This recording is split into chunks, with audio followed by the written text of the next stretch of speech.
when you're translating these original jihadist texts from the Quran, what's the most disturbing thing you've read that you think the vast majority of Westerners have absolutely no idea about? Yeah, that's a great question because I come from that academic background where we were, now I see it as indoctrinated into believing Islam is this wonderful religion of peace, et cetera, et cetera. And then I was working at the Library of Congress with all these, texts coming from the Islamic world and so forth. And long story short, this actually is related to my first book, which was the Al-Qaeda Reader. I came across writings by Al-Qaeda in Arabic that had never been translated, and they were just laying around in the Library of Congress because the Library of Congress has all these books from all around the world just laying around in bins.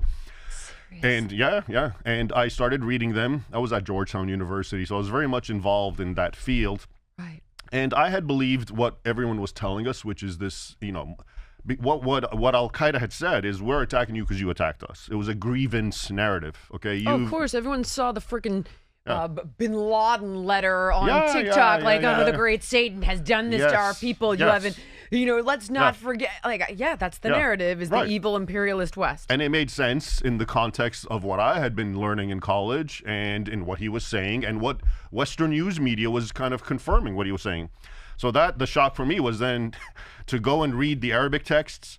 And just to give you a little more context, right before that, I was finishing my master's degree, and I had written it about the first pivotal battle between Islam and the West. This is before 9/11. It actually came out right around 9/11, okay? And so I was immersed in a historical thing, and I knew there was this jihad and conquest going on.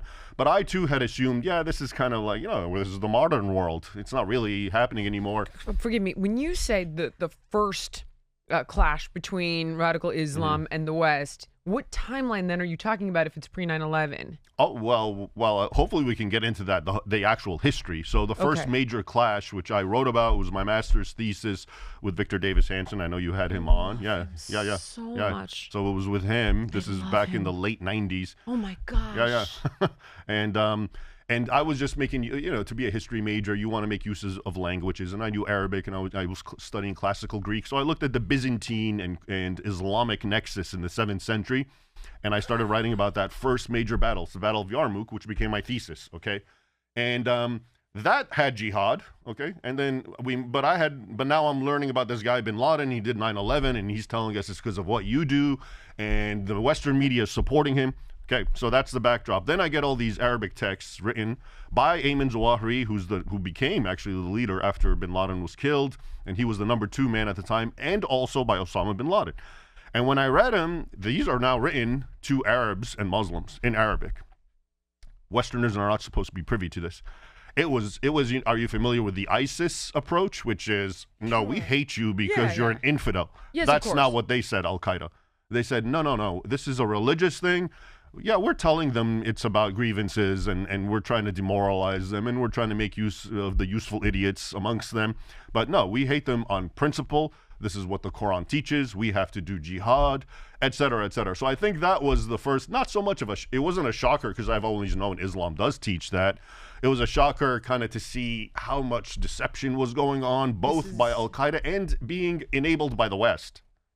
Okay, this is taqiyya, this deception? This is one of this is the broadest term that is sort of used for it. And it's so, the problem is, it's not just taqiyya. There's a lot of different forms of deception and just deception in general. Muhammad, in a canonical hadith or saying, said, war is deceit.